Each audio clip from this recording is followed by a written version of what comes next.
Hi, everybody. Oh my gosh, this is a very special van therapy this week. I might even say it's super. Hi, everybody. Welcome to van therapy from my driveway during our stay-at-home orders. You know me, you know I like chilling out in this place. Got my ukulele here. Of course, it's out of tune, and I'm not very good at it, so I'm not going to play you any of those songs.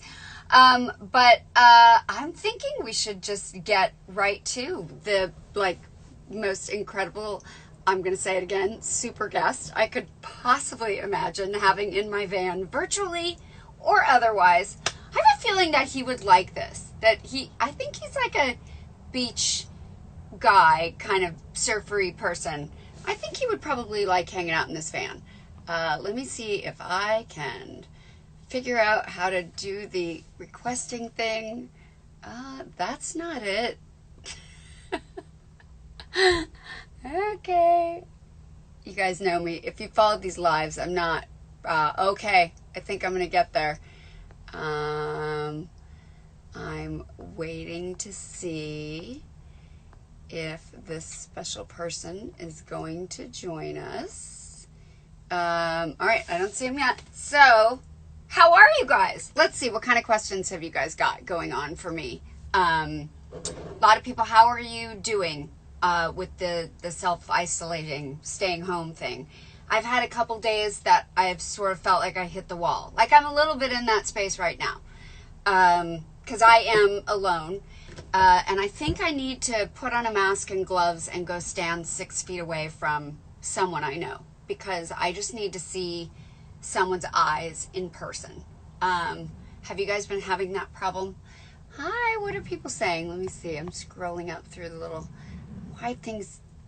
You know, my technology skills are not the greatest.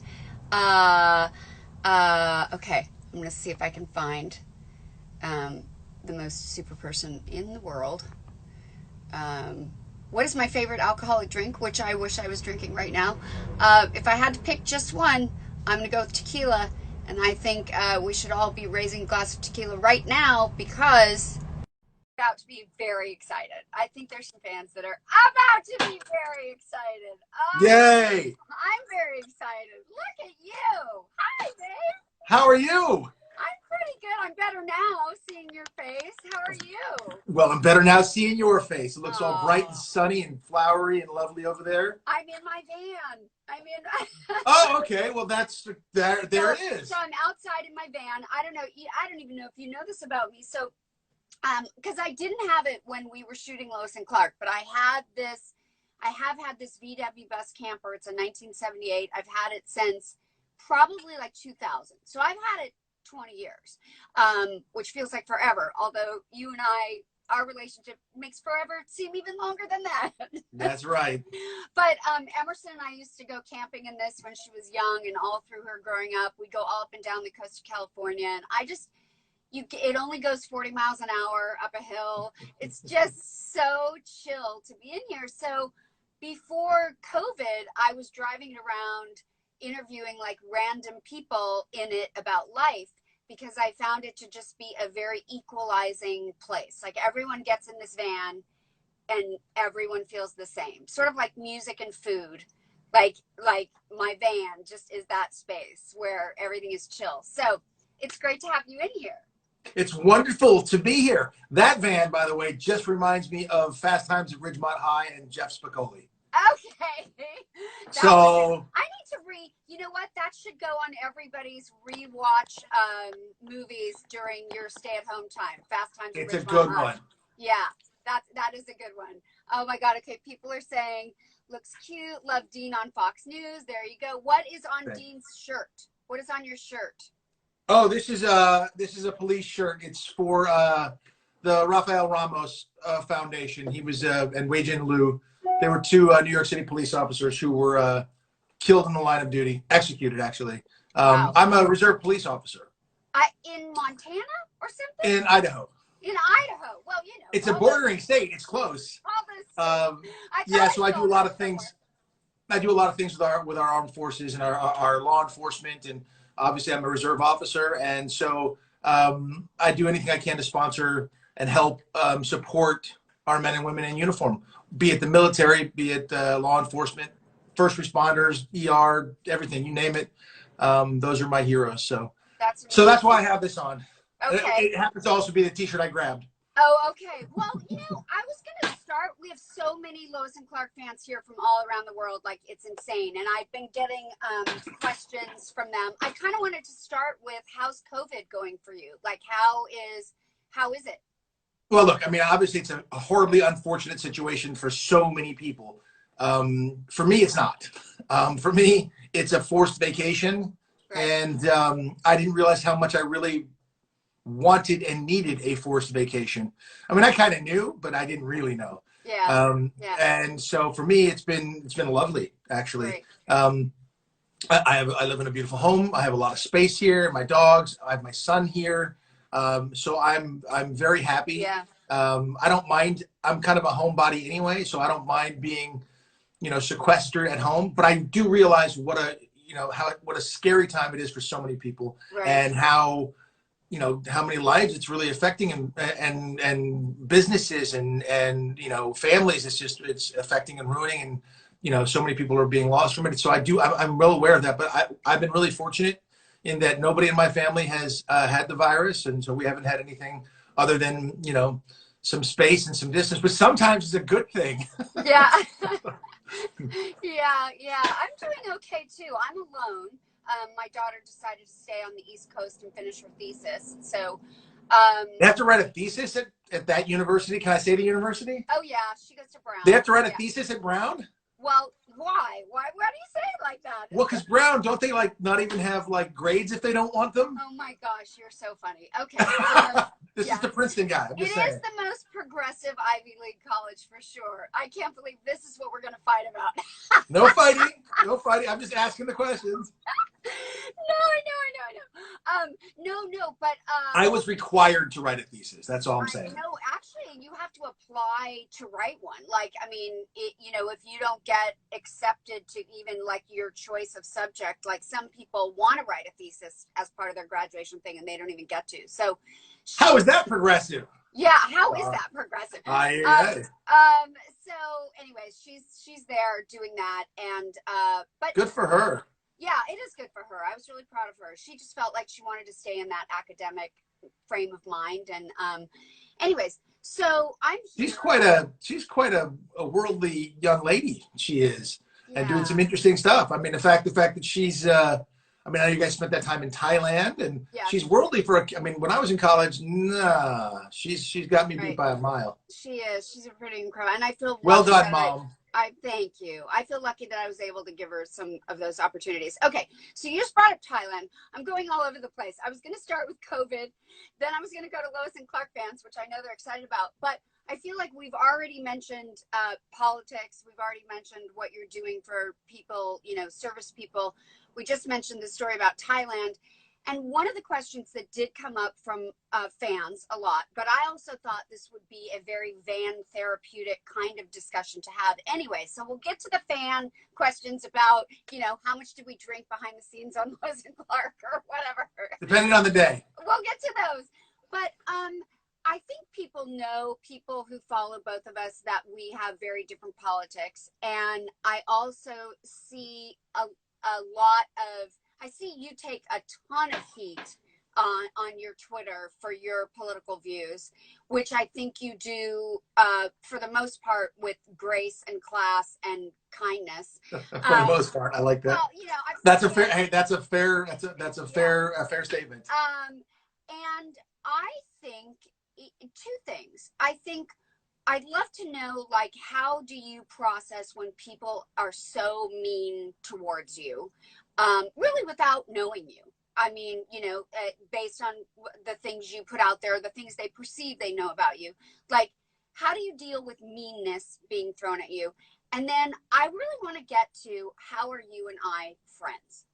Because I think you brought up Thailand, and I want to tell everybody about this because I think this is really important. So my daughter was working in Thailand last summer. And, you know, I was nervous about that. I was nervous about sending a young, pretty single girl by herself to Thailand to do a job. And I don't know why you maybe we had been working together. I'm not sure what it was, but for some reason it came up between us, and you offered me like that you knew some people there in security and whatever, and you hooked me up with some people that ended up being a great touchstone for her that gratefully she didn't need. You know, nothing did happen, but it gave me a lot of peace of mind. And I just feel like that is at the core of a friendship, whether your political beliefs are in line or not. That you stepped up and did something for me that I needed, and I know I would do the same for you. Like, do you have other people in your life that you are friends with, but do feel politically different? And what do you think about all of this? Funny thing is, honest to goodness, I didn't know that we had political differences. I didn't, because I don't know what your political leanings are so much, because we didn't talk about that much on when we were working on the show. But so I really don't know where your political leanings are. I don't care where you're, I mean, if we want to talk politics, I'll talk politics with anybody, but it certainly doesn't color who I'm friends with, or, you know, I can be friends with people with the exact opposite political beliefs without a problem, as long as we believe in human decency and being good to each other. I think part of the problem we're having right now in our society in America is that people won't talk to each other. And so as soon as they hear you're on one side or the other of the political divide, it's all, you know, hate and labels and othering. And I think that stuff is insane. Now, I'm actually an independent.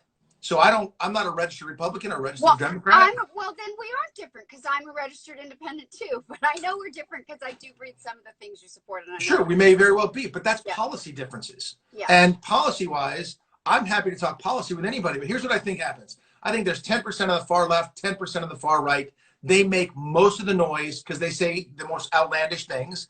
That gets most of the media attention, and then people think that we're here and here. And I think that we're really somewhere in the middle. I think that 80% of us in America are somewhat in the middle. And I bet you if you and I talk policy instead of just broad politics, we would find that we are very, very similarly aligned. Well, that brings me to, I mean, like my point, I have family members that are also different political views, have different political views than I do. And when I really started, you know, examining, like, how can this be? Like, how can I have such great love for people that feel so incredibly differently than I do? And, you know, when you get down to it, and maybe this is the 80% you're talking about, I feel like I want to believe, and I do believe, that most people like lead with good intention. I believe that. Most people are generous of heart. Most people want to see other people do well and improve. I don't know a lot of people that are running around actively trying to hurt other people. I agree. And so when you start it like that germ, like, I know that the people I love start at that place, you know, and you get one step away from that, and we support radically different destinies to getting to that point, which sometimes I think are hard to understand, but at least I know that their intention is good, and that makes me be able to love them and support them. As it should be, but I think that's where most of us are. I really do. And a difference on policy shouldn't change friendships. You know what I mean? Unless the policy is, you know, unless the policies are draconian and in some way affect, you know, your life in this crazy way. But I mean, the idea of I mean, pick a policy, pick a policy, whether it's foreign policy, whether it's size of government, or if it's you know, entitlement programs or spending, or there's lots of different ways to look at it. But I've studied a lot of this, and I speak on things based on my experience worldwide. And here in the United States, and things that are constitutionally correct or not correct, in my opinion, and I speak about it. If someone has a better argument than me, I am fully willing to change my mind and go, you know what, you have a point. I was wrong on that point. It doesn't happen very often, but bring it on, Miss Hatcher. Okay, for another day, because I know people are tuning in to ask about Lois and Clark. And, okay, so... By the way, yeah. Can I just jump in real quick? You're really good at this. I'm good good at this? Yes. Oh, thank you. Well, that could lead me to one question I'm going to get to. You stay with me. See, look what you did. See what you did there? We're going to circle back. Yeah, we're going to circle back. So somebody wants to know, are you surprised after 25 years at the loyalty of the base of Lois and Clark? Are you surprised? It's not something I ever would have thought about, because you don't think about it when you're in the moment, things are going on and, we're working and doing stuff. Yes, I am surprised. I am pleasantly surprised. And it's like a big warm hug. I know, it is like a big warm hug. Thank you to all you fans. Yes. It's like a big warm hug. Thank you for the big warm hug, people. A lot of people seem to be rewatching it. I guess they can get it on Amazon is where you can buy it right now.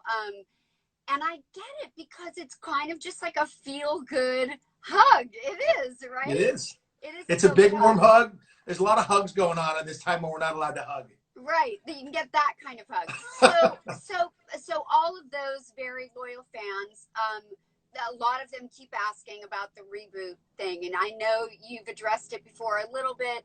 I mean, they now actually have a new Lois and Clark series coming on. I heard that. Neither of us are in, so I'm thinking there's no reboot, but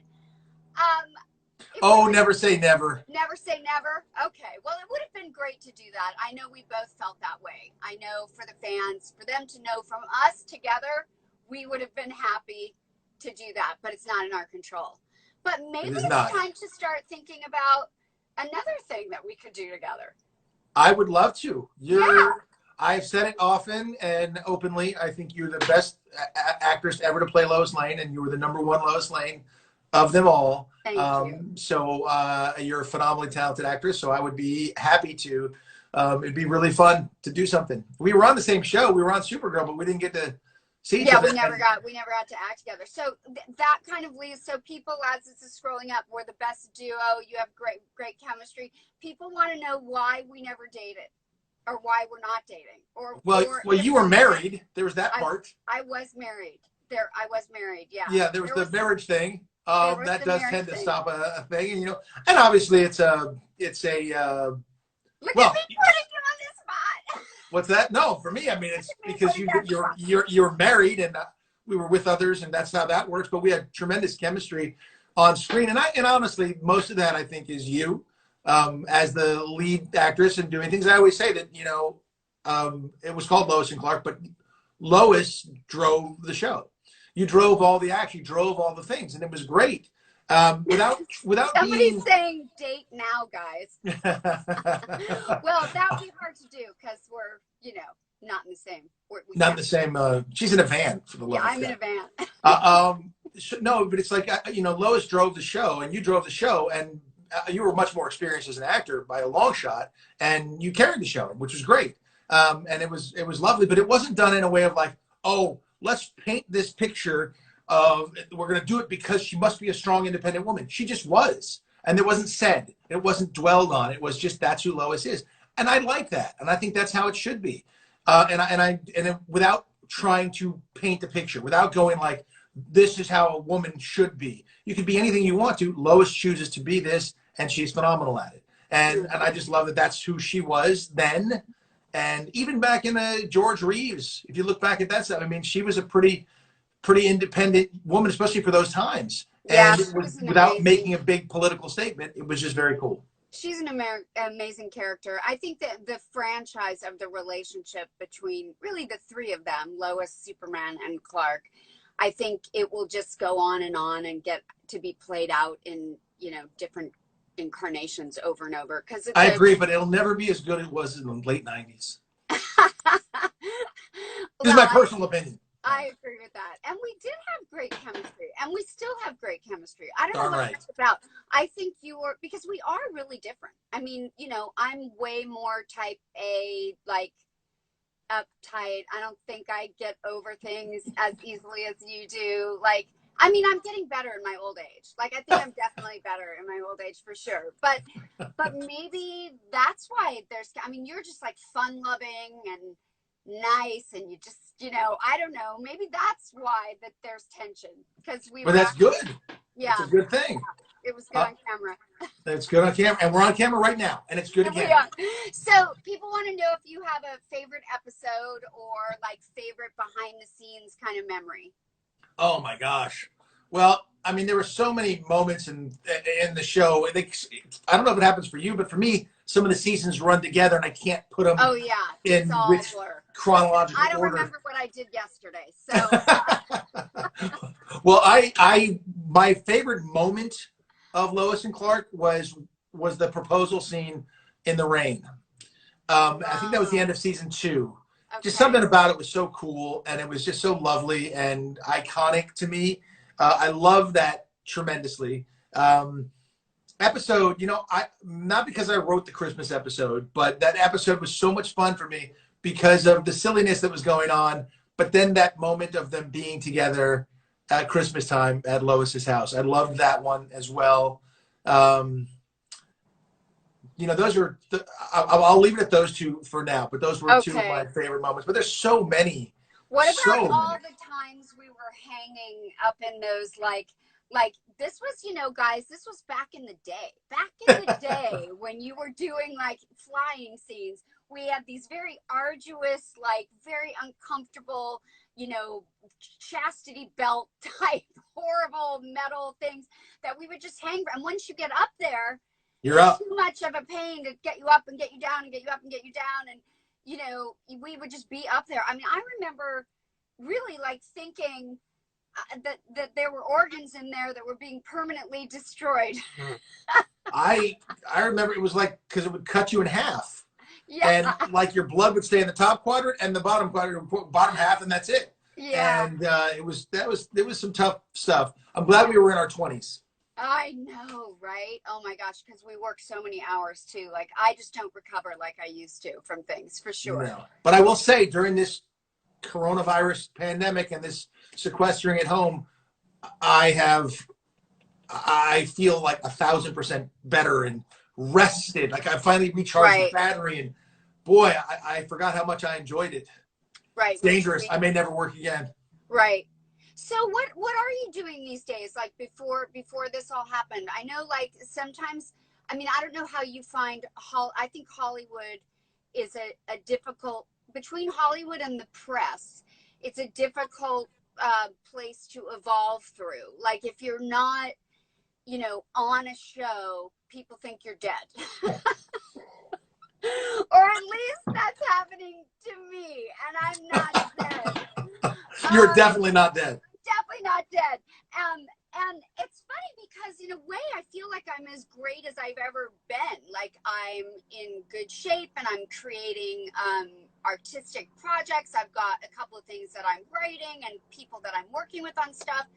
And I'm doing my cooking shows and I'm doing this van show. I mean, there's a lot of things that maybe I care about more than I ever did, that I'm getting. I have time now for myself because my daughter is like off in college and out of college and living her life, that like in a way I feel like this is when I'm actually kind of blowing up, and yet you look at Hollywood and it's a difficult place to sort of evolve through, I think, whether you've had hits or not had hits, like how is that? What are you doing with your time? How what are you working on? Well, I think you put it in a really interesting way, by the way, is that like, because I'll run to people who are like, oh, hey, DK, you played Superman. Yeah. So do you still act? I'm like, yeah, I do. So what do you do now?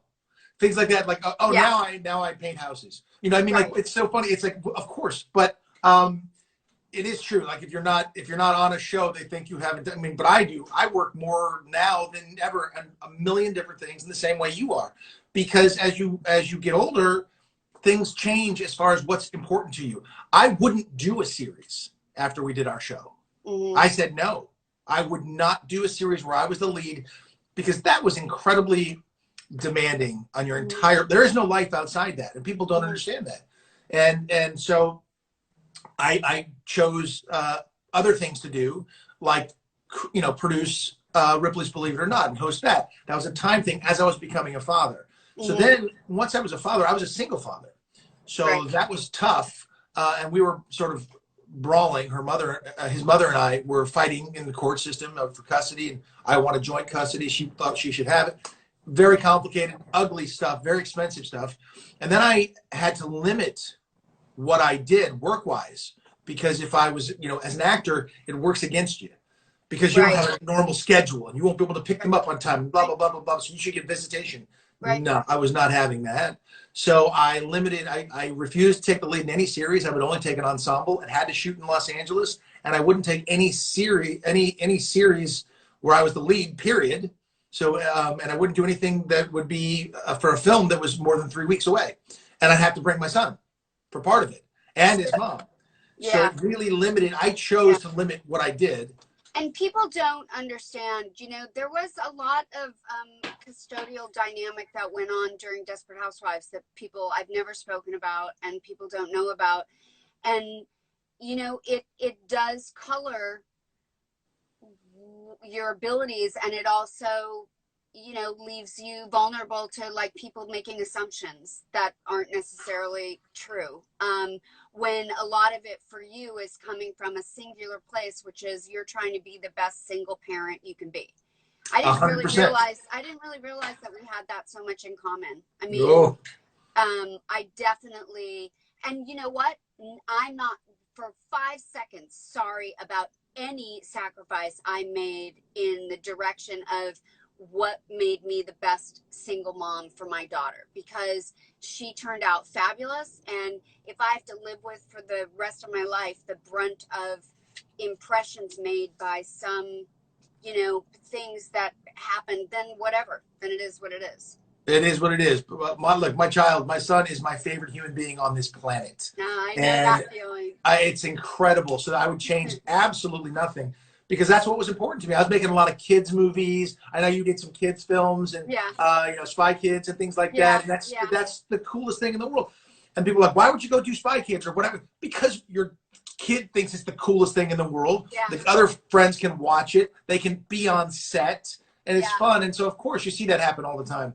But I'm doing tons of different projects now. I produce documentaries as well, and they've been big.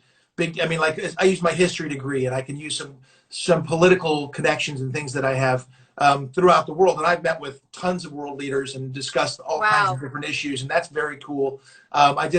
We produced a project called Architects of Denial, which deals with the Armenian genocide and the successive denials of that genocide by the Turkish government and other governments. In fact, the United States government hasn't even recognized it yet until this year.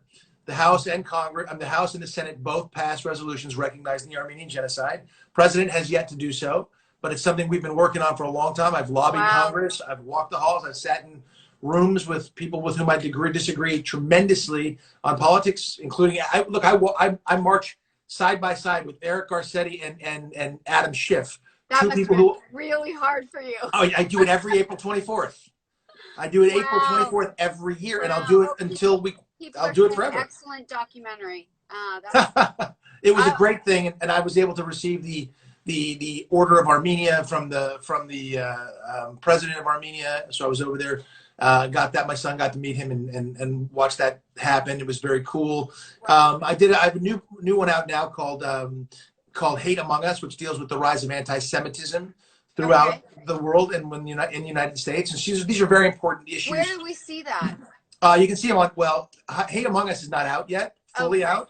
But Architects of Denial you can get on Amazon, on any sort of streaming service, anywhere. And it's been amazing to see some change happen as a result of these things. It's pretty amazing. That's so amazing. But like, that really kind of pisses me off when I hear that. Not you, that pisses me off that then I hear people say about you, like, oh, you're, a has-been, or you're not doing anything or whatever. That's so irritating. Like, how do you not lose your shit over that? You asked that question earlier. I didn't address it. Good point. Well, because you said it yourself, actually. People don't know you. They don't know you. They don't know me. And would anybody you know say something like that to you? Not a chance. No one would say that to me for a number of reasons. A, it's untrue, and B, I might have a strong reaction. But it's this anonymity of social media where people can just go off and spout and say things and it's crazy to me. You have blue check marks, that's a different thing because now you're held accountable. And if it's coming from you, okay, great. That's why I'm careful in things I say. And I've learned over time what things infuriate people and what things don't. And then I also learned no matter what you do, if you try and please these other people who are, firing bombs at you, you're not going to be who you are. So I literally don't care. I almost now take it as a badge of honor when what I would call, keyboard warriors try and attack me, because nobody does it in person. Nobody does it face to face. I would love to talk politics or policy with anybody about any issue and see if we agree or disagree. Honest to goodness, what issue do you think that you and I don't agree on? Oh God! Just You're pick gonna one. make me go down a Just pick political one. hole with you. Pick one, and I bet you we're not that far off. Do it then. I don't know. I'm gonna do it. I'm gonna pick the most obvious one. I think Trump is just a That's not a policy.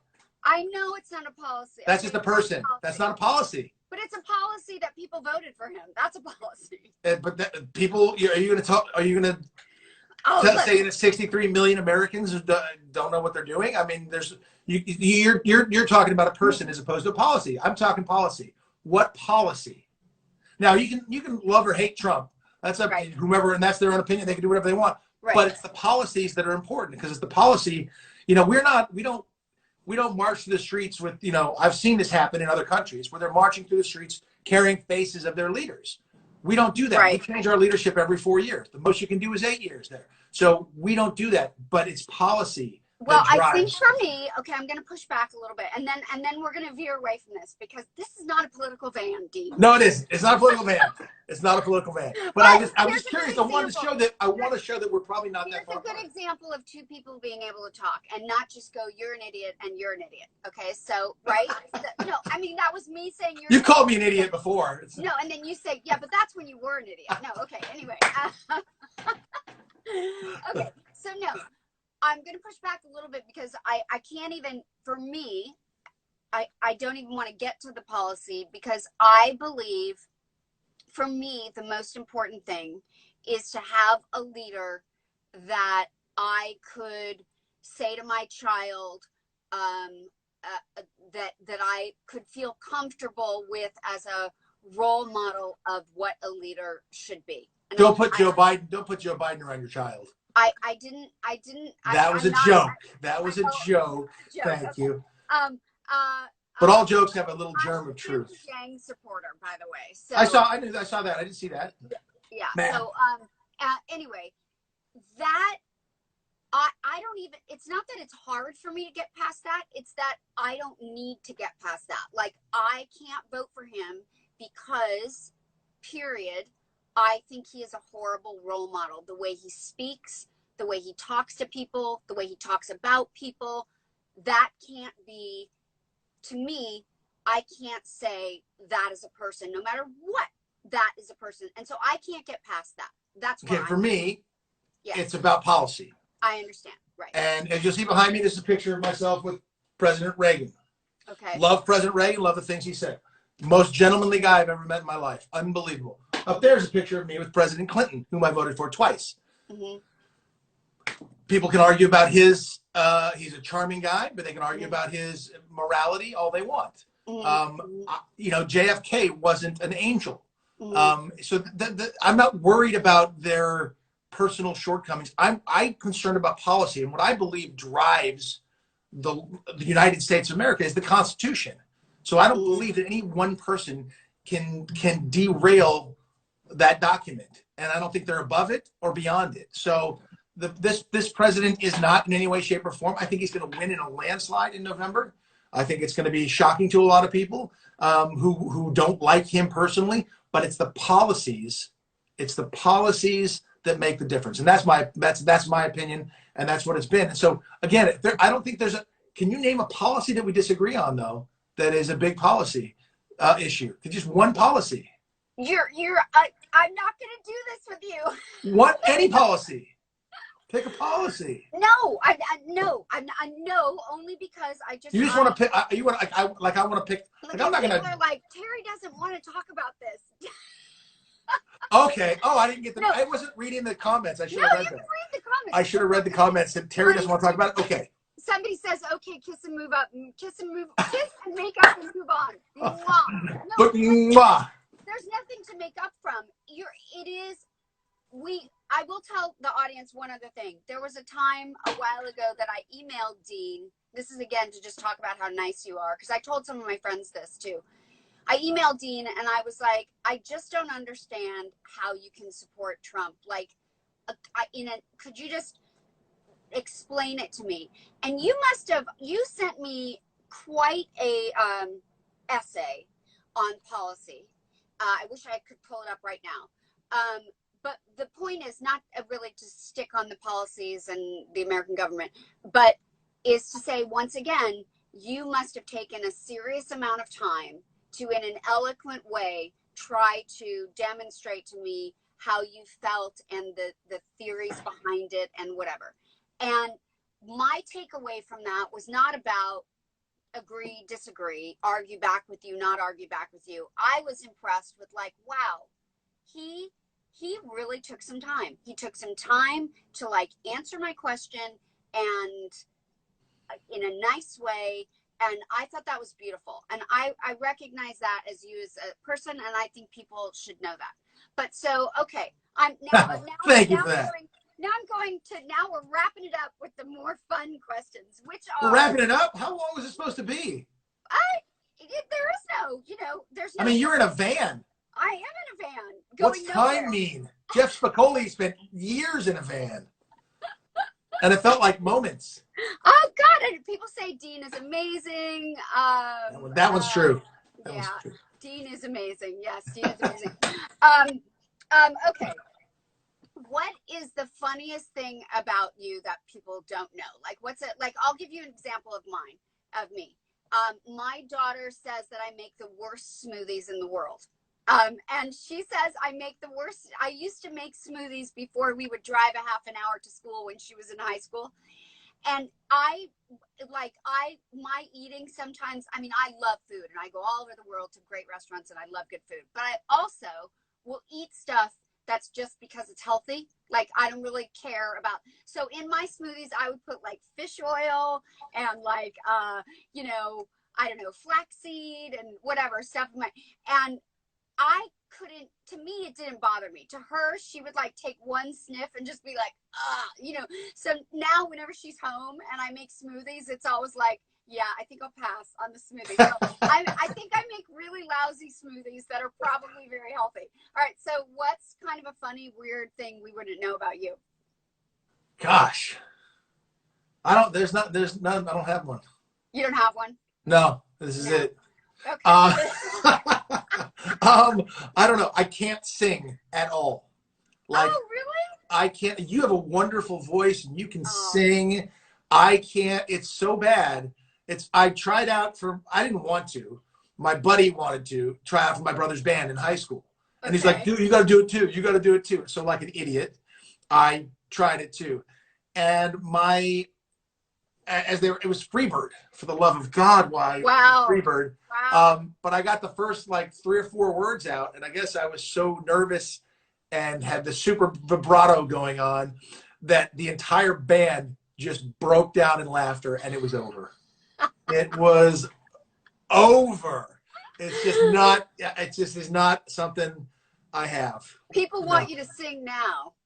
Not a chance. You want people to watch this?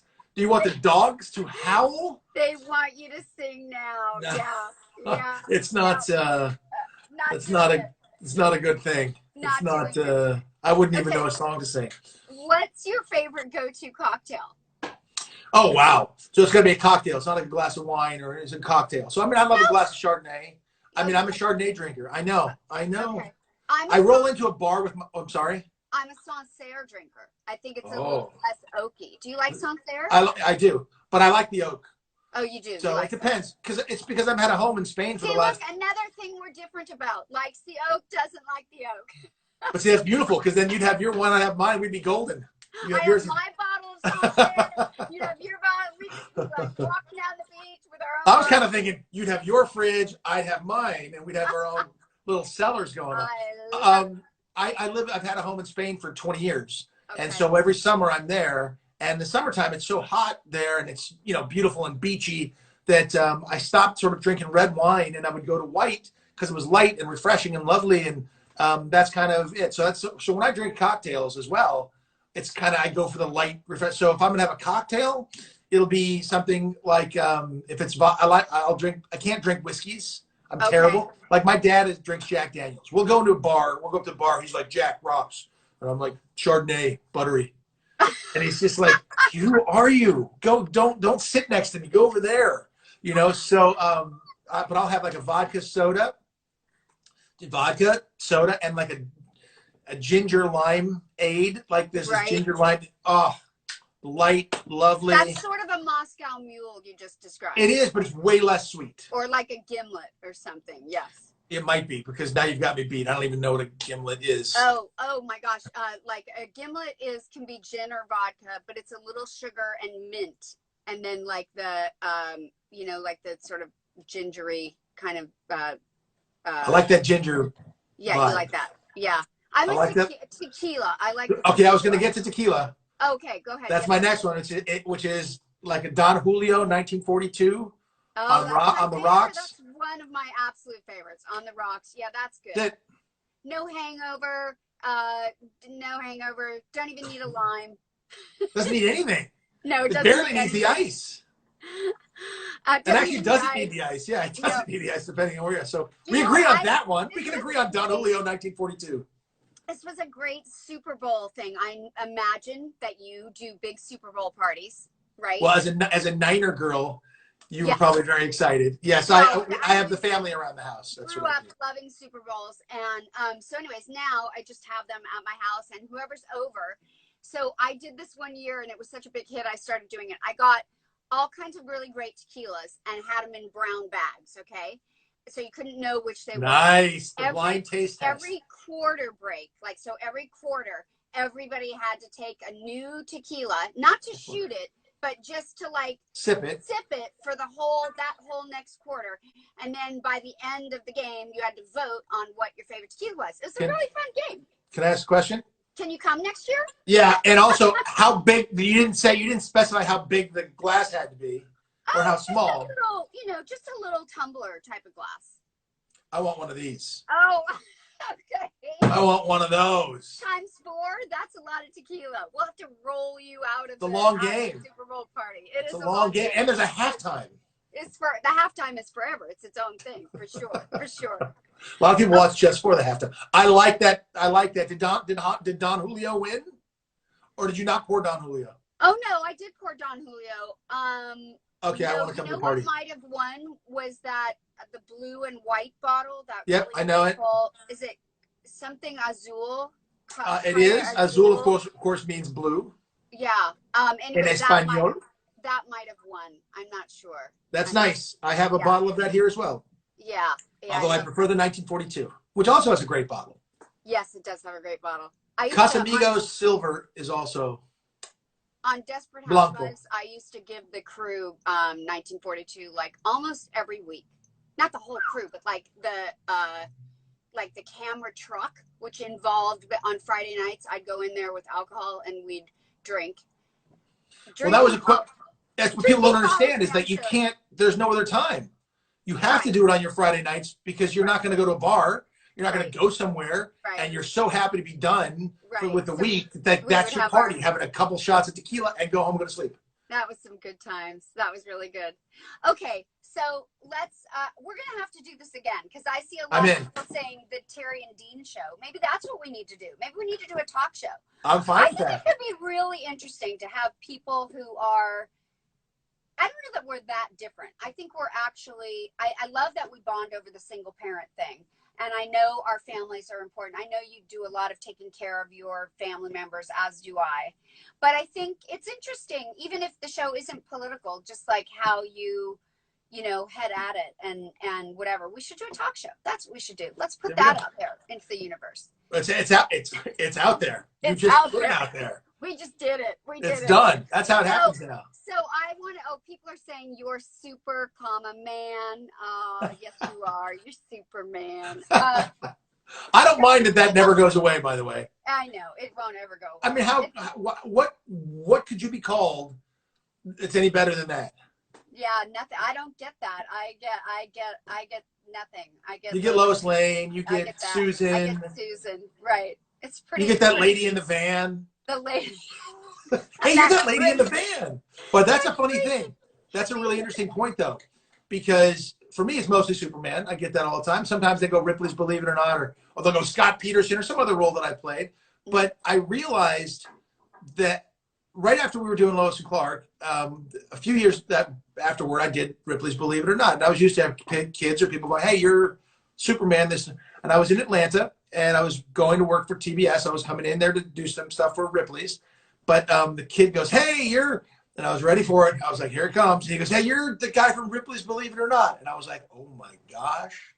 That's how fast it happens. Wow. And so now, now people say you're the guy on Fox News, or you're the guy who hosted the Today Show, or you're the guy. Which I wouldn't know because I don't watch Fox News.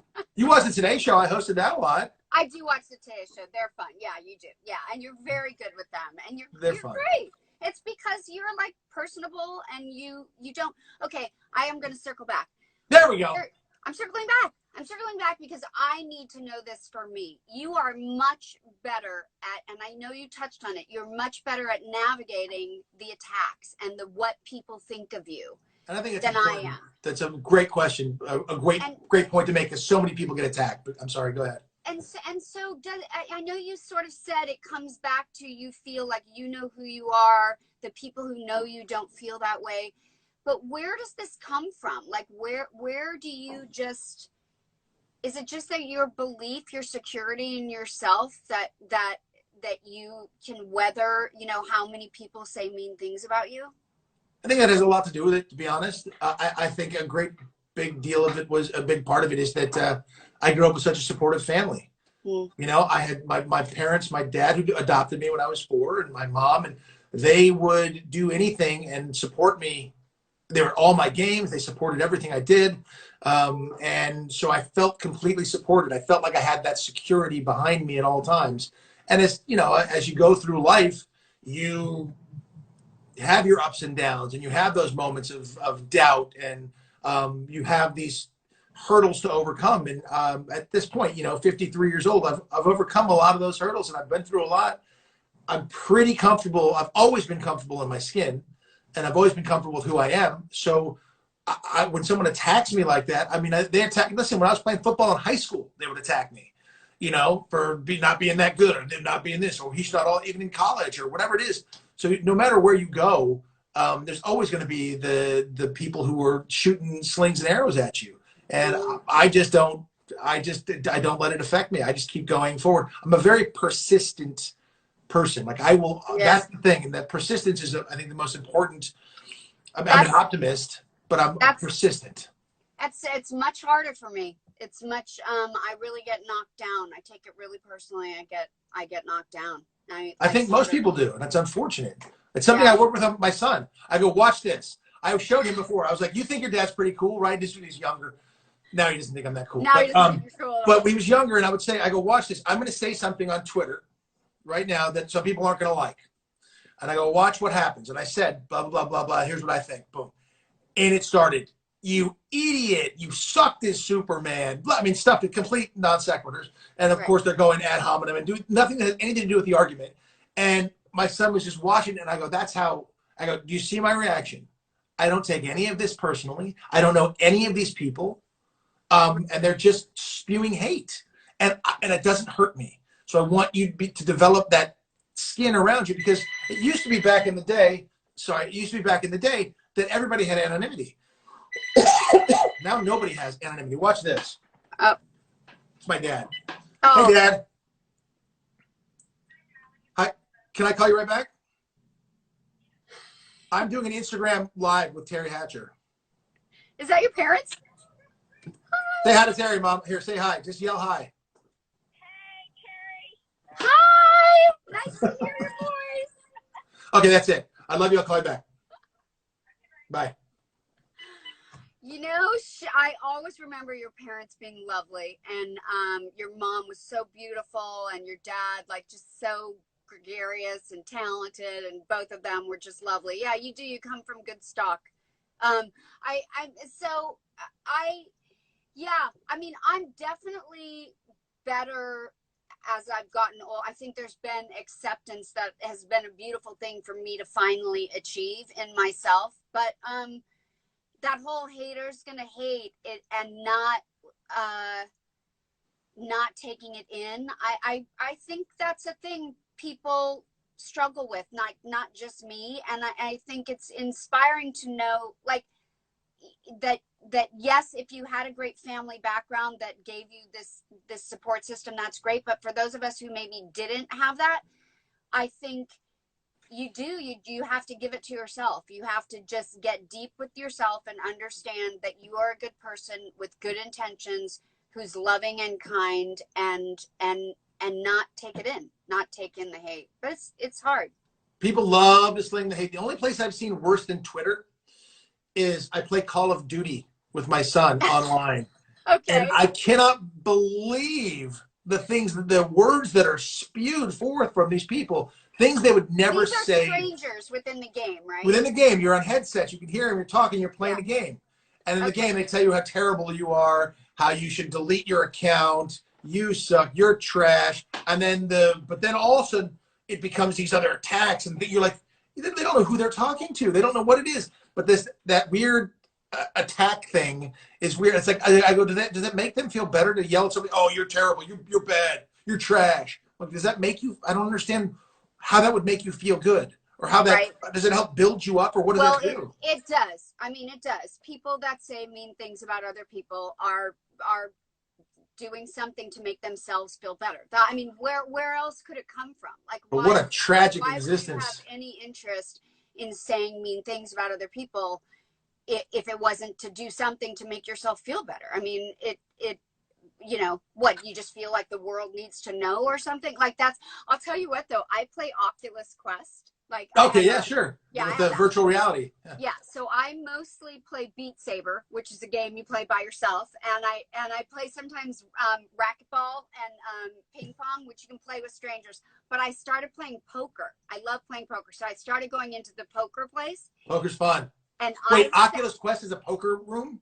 Yeah, Poker Stars has a poker room, and you go in there and you can see everything. It's a whole casino, and you can pick the table you want to be at or whatever. But so I've sat at these tables, and I have listened to guys say some really raunchy stuff, and I hardly ever speak up. There was one table early into like the COVID time that was actually a really cool table of kind of 25-year-old guys. I think they were mostly Canadian, and I didn't say who I was, but we all were sort of like, oh yeah, I'm by myself, and everybody was kind of like a human being. But like most of the tables I sit at, they talk about like, oh, I want to like jerk off on whatever. Like, I mean, I'm just like, oh my god, this is like, how is this out loud? But like, how does that make them cool? Or I mean, like, that's just like. On my Twitter banner, I my little bio thing, I make it very clear. I would never tweet anything that I wouldn't say directly to someone's face. Yeah, and that's the 100% truth. Yeah, I live that in my regular life. And there's some things I'd say to people's faces they might not like. But you still say it to their face. Yeah. Oh, in a second. That's a good way to live your life. Anyways, okay, last question, because we could talk forever, and maybe we will get to do that somewhere again. Yes. I just adore looking at your face, and you've made my whole day already. It's only noon, and you've made my whole day. It is last noon. Question: what defines a good life? Wow. Internal happiness, really. And I think if one person could be happy with what they've done, I mean, for me, it's different than what it might be for someone else. So for me, I'm spreading, love and joy and support among the people I know and love, and as many people as I can reach out to. That for me is a good life to me. Helping my fellow man and woman kind and people and things. That to me is a good life. And raising, a young person to have the same values. Like I know I've raised a good man. And that is, put that out in the world makes me happy. Not a perfect man. I'm not a perfect man, but I've done a really nice job. I've made a person, I've helped raise a person who's going to contribute positively to society. And I'm really proud of that person. And so anything I can do to help other people and put that out there, that to me is defines a good life. Yeah, I feel that way too. I feel that way about my daughter. I agree with you.